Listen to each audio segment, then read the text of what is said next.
নমস্কার বন্ধুরা, diary of মালায় আপনাদের সবাইকে স্বাগত। আজকে দুর্দান্ত স্বাদের বিটরুট আর পনির দিয়ে একটা পরোটা তৈরি করে আপনাদেরকে দেখাচ্ছি, যেটার সঙ্গে খাওয়ার জন্য একটা অত্যন্ত সুস্বাদু চাটনিও তৈরি দেখাচ্ছি আপনাদেরকে।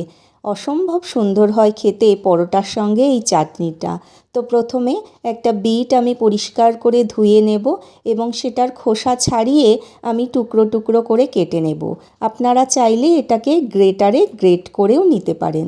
তো এটাকে আমি ব্লেন্ডার জারে অল্প জল দিয়ে ব্লেন্ড করে নেব প্রথমে, এবং আমি এবারে এটাকে একটা ডো তৈরি করব।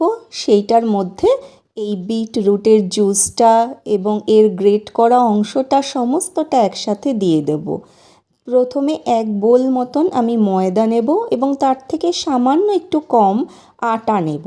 তার মধ্যে স্বাদ মতন লবণ এবং বেশ কিছুটা জোয়ান হাতে ঘষে দিয়ে দেব। অল্প একটু ঘিও দেব ময়ান দেওয়ার জন্য। এখানে আপনারা চাইলে তেলও ব্যবহার করতে পারেন, রিফাইন তেল। আমি এখানে ঘি ব্যবহার করেছি।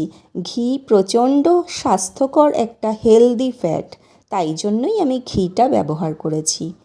এবারে যে ব্লেন্ডার জারে আমি বিটরুটটা ব্লেন্ড করে রেখেছিলাম, সেইটা দিয়ে আমি ময়দা এবং আটা মিশিয়ে যে ডোটা তৈরি করছি সেটা মেখে নেব অল্প জল দিয়ে, এবং ওপর থেকে অল্প একটু ঘি বুলিয়ে রেখে এই মিনিট 10 মতন এটাকে রেস্টে রেখে দেব একটা ঢাকনা দিয়ে।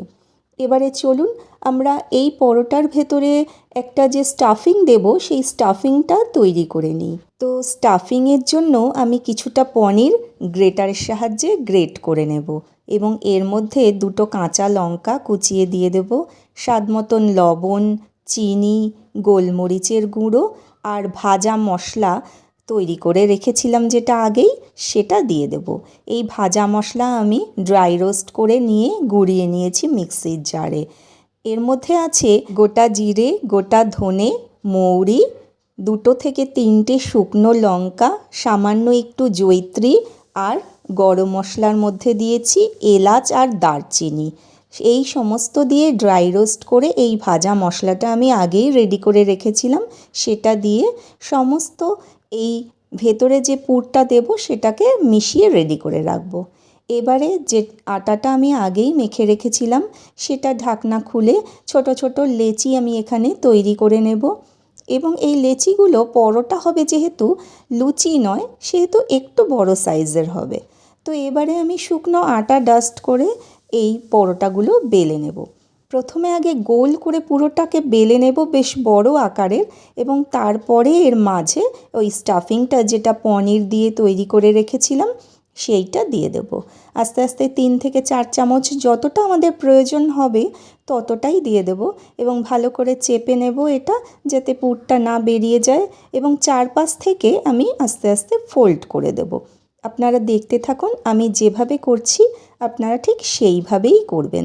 যারা নতুন রাঁধুনি তারা অবশ্যই শিখে যাবেন এইভাবে, কিন্তু যারা জানেন আগে থেকে তারা আমাকে নতুন কিছু আইডিয়া অবশ্যই শেয়ার করবেন, তাহলে আমিও কিছু শিখতে পারবো আপনাদের কাছ থেকে।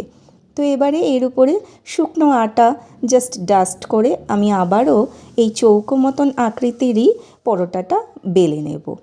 তো এর ভেতরে তো আমি আগেই পুর দিয়ে রেখেছি, এইটা আমি এবারে ঘিতে অথবা চাইলে রিফাইন তেলে বা সয়াবিন অয়েলে ভাজা যেতেই পারে, তো ভেজে নেব। এগুলো খেতে এত সুন্দর হয় যে বাচ্চা থেকে বড় সকলের ভীষণ পছন্দ হয়। আপনারা বাড়িতে তৈরি করে খেয়ে দেখবেন আর আমাকে কমেন্টে অবশ্যই জানাবেন যে আপনাদের কেমন লেগেছে এই পরোটাটা খেতে। এমনিতেই যে খাবারটা অত্যন্ত কালারফুল হয় সেটার উপরেই আমাদের দৃষ্টি বেশি যায়, সেই খাবারটাই আমরা খেতে বেশি পছন্দ করি। সেগুলো বাচ্চাই বলুন বা বড়রাই বলুন, সবাই সেই ধরনের খাবার বেশি পছন্দ করে। আর ঘি দিয়ে ভাজলে এর স্মেলটা তো আরও অপূর্ব হয়। তো প্রথমে পরোটার 2 পিঠ আগে ভালো করে সেঁকে নিতে হবে, তারপর ঘি বা তেলে এগুলোকে ভাজতে হবে। চাইলে আপনারা এর মধ্যে অন্যরকম কিছু স্টাফিংও ব্যবহার করতে পারেন। আর বিট প্রচণ্ড খাদ্যগুণ সমৃদ্ধ একটি সবজি, যেটা খাওয়া অত্যন্ত ভালো। এর মধ্যে প্রচুর অ্যান্টিঅক্সিডেন্ট রয়েছে, স্কিনের পক্ষে ভীষণ ভালো। তো বাচ্চারা এমনিতে তো সবজি হিসেবে এটাকে খেতে ভালোবাসে না, সে কারণে এইভাবে পরোটা তৈরি করে ওদেরকে খাওয়ানো যেতেই পারে।